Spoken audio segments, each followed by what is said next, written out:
পৃথিবীর যে কোনো মন্দিরেই যাও না কেন, সেখানে কখনোই পেঁয়াজ বা রসুন দিয়ে রান্না হয় না। কোনো ধর্মীয় অনুষ্ঠানে পেঁয়াজ রসুনের ব্যবহার হয় না। তার কারণটা কি জানো? কারণটা কিন্তু যুক্ত হয়ে রয়েছে সেই পুরাতন কালে যখন সমুদ্র মন্থন হয়েছিল সেই সময়ের সাথে। একটা ছোট্ট গল্প দিয়ে আমি তোমাদেরকে পুরো ঘটনাটা বলে দেখাচ্ছি। একদা এক সময়ে একটা গ্রামে একটা চাষি বসবাস করত। সেই চাষি সারা দিন ফসল ফলাতো এবং রাত্রেবেলা ঘরে গিয়ে নিজের মতো রান্নাবান্না করে খাবার দাবার খেত। এবং যখনই যা রান্না করতো প্রত্যেকটা রান্নার মধ্যে সে পেঁয়াজ আর রসুনের ব্যবহার অবশ্যই করতো। গ্রামের লোকজনও তার রান্নার খুব তারিফ করতো এবং বলতো মানে পেঁয়াজ রসুন দিয়ে রান্না খেলে নাকি অনেক শরীরে শক্তি সঞ্চয় হয়। তো সেও সেটাই করতো। কিন্তু রাত্রেবেলা শুতে যাবার আগে সে কিন্তু সবসময় জগন্নাথ দেবকে প্রণাম করতো এবং শুতে যেত। একদিন সে এরকমই শুতে যাচ্ছে খাবার দাবার খেয়ে প্রণাম টোনাম করে, তখন সে জগন্নাথ দেবকে বলছে যে প্রভু, আমি সারাদিন এত পরিশ্রম করি, সমস্ত সারাদিন নিজের কাজ নিজে করি, ভালোভাবে দিন যাপন করি, কিন্তু কিছুতেই মনে শান্তি পাচ্ছি না। আমার কাছে সব আছে কিন্তু তবুও মনে শান্তি আসছে না। এইভাবেই দিন যাপন চলছিল এবং কৃষকের। এবং হঠাৎ করে একদিন সে মাঠের মধ্যে সে সমস্ত খাটাখাটনি শেষ করে চাষবাস শেষ করে বাড়ির পথে রওনা হয়েছে। সন্ধেবেলা হঠাৎ করে ঝড় বৃষ্টির রাত এবং সে ফিরছে বাড়ির পথে। হঠাৎ করে সে দেখতে পারে এক সাধু বাবাকে, যে রাস্তার মধ্যে গাছের তলায় বসে রয়েছে আশ্রয়হীন অবস্থায় এবং শরীরটাও বেশ অসুস্থ লাগছে।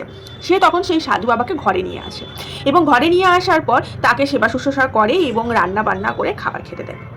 সেই সাধু বাবা খাবার খেতে গিয়ে হঠাৎ করে তাকে বলে যে এই খাবারটা আমি খেতে পারবো না, তুমি এই খাবারটা নিয়ে নাও এবং আমাকে কিছু ফলমূল দিয়ে দাও। সে তখন বলে সাধু বাবাকে যে কি হয়েছে, কেন খেতে পারবেন না? আমি তো নিজে হাতে রান্না করে আপনাকে পরিবেশন করছি, যত্ন করে একদম পুরো পরিষ্কার পরিচ্ছন্নভাবে, কেন আপনি খাবেন না? তখন সাধু বাবা তাকে বলে যে তোমার এই রান্নাটার মধ্যে পেঁয়াজ রসুনের ব্যবহার আছে, পেঁয়াজ রসুন আমরা খাবো না। তার কারণ কি? তখন সে তাকে জানায় যে যখন সমুদ্র মন্থন হচ্ছিল, সমুদ্র মন্থনের ফলে থেকে উঠেছিল অমৃত আর আরেকদিকে উঠেছিল বিষ। তো অমৃতটা ঠাকুর দেবতার মধ্যে বিতরণ করা হচ্ছিল। সেই সময় যখন ঠাকুর দেবতার মধ্যে বিষ্ণু মহিলা রূপে ডিসগাইজ হয়ে এসে অমৃতটা বিতরণ করছিল, সেই সময় ঠাকুরদের মধ্যে একজন অসুর ছদ্মবেশ রূপে এসে, ঠাকুরের ছদ্মবেশ রূপে এসে, দেবতার ছদ্মবেশ রূপে এসে অমৃত পান করে। সেই সময় বিষ্ণু সেটা দেখে বুঝতে পেরে যায় এবং তাকে তার চক্র দিয়ে তার ধর থেকে মাথাটা আলাদা করে দেয়। কিন্তু যেহেতু তার শরীরের মধ্যে অমৃত গেছিল, তাই ধর আর মাথা আলাদা হয়ে যাওয়া অবস্থাতেও সে কিন্তু ধর আর মাথা কিন্তু জ্যান্ত থাকে আর কি। তো সেই যে ধর আর মাথা আলাদা হয়ে গেছিল, সেটাকেই কিন্তু আমরা রাহু আর কেতু নামে জানি। এবং তার যে ধর আর মাথা আলাদা হওয়া অবস্থায় তার যে রক্তের ফোঁটা পড়েছিল, সেই রক্তের কয়েক ফোঁটা কিন্তু আমাদের পৃথিবীতে এসে পড়ে এবং সেই রক্তের ফোঁটা মাটিতে পড়ে যে সবজিটা উৎপন্ন হয়েছিল, সেই সবজিটার মধ্যে একটা ছিল রসুন, একটা ছিল পেঁয়াজ।